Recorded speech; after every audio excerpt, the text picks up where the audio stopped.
These days, Robert Downey Jr. is probably best known for playing Tony Stark, aka Iron Man, the billionaire genius superhero who defeated Thanos, Josh Brolin, in the expansive Marvel Cinematic Universe. However, Tony is far from his only major film role. Downey first brought to life Sir Arthur Conan Doyle's inimitable literary detective Sherlock Holmes in the 2009 film Sherlock Holmes, eventually winning a Golden Globe for his performance. The third film in that franchise has been in development for a while, but now it appears that there are 2 Sherlock Holmes spin-off series in development at HBO Max.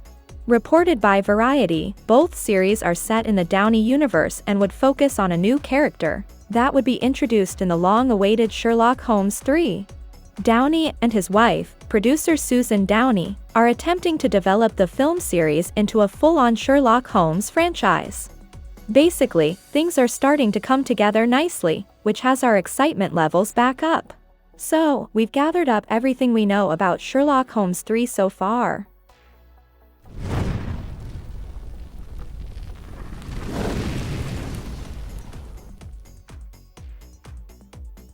Sherlock Holmes 3 cast.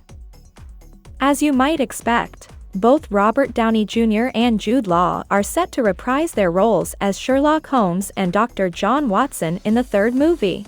No word yet on whether Kelly Riley, Watson's wife Mary, Stephen Fry, Sherlock's brother Mycroft, or Eddie Marsan, Inspector Lestrade, will return. Another character who plays an integral role in our hero's journey is his arch-nemesis, Professor James Moriarty, played in the second film by Jared Harris. And we're not completely ruling out his return in the third film, even though we were led to believe the character died at the end of the second movie. Sherlock Holmes 3 plot. The first Sherlock Holmes film saw everyone's favorite clever detective take on Lord Henry Blackwood, portrayed by Mark Strong, who died at the end of the movie, so he's not likely to make another appearance in the franchise. Meanwhile, Professor Moriarty was front and center in the sequel, A Game of Shadows, but his death was less definitive, so once again, we're not ruling it out. But it seems more likely that the movie will introduce a new villain and a new case to solve, as it sounds like Team Downey is hoping to use the third film to launch the aforementioned Sherlock Holmes franchise. Jude Law said, "We hope to propel the story forward.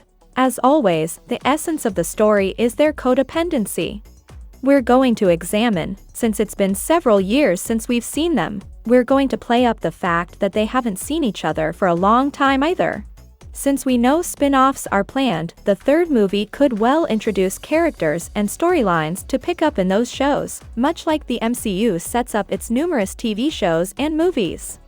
It's something that producer Susan Downey has been speaking about since October 2020. We do think there's opportunity to build it out more, to spin off some characters from the third movie." Sherlock Holmes 3 potential release date. Although rumors of a third film began swirling almost immediately, nothing concrete came of them for years. The script was written and rewritten so much that it started to feel like A Game of Shadows would be the end of Downey's detective. But now, the third film actually has a script written by Narcos co-creator Chris Brancato, a director in Dexter Fletcher of Rocketman fame, and a release date. Warner Brothers originally set a December 25, 2020 release date for the third movie, before pushing it back an entire year to December 22, 2021. The film currently sits with no release date. However, now that these series are in development, it sounds like the franchise and the third film are back on track. Hopefully this means production on the new film is starting soon. Sherlock Holmes 3 trailer. We'll have to wait until the movie is actually filming to have any idea when we can see new footage, but it's probably safe to say we can't expect anything anytime soon. For now, you'll have to rewatch the previous 2 movies. Also check back in and we'll tell you as soon as we know more. So that's for today, thanks for watching, and don't forget to subscribe and turn on the bell to receive future updates.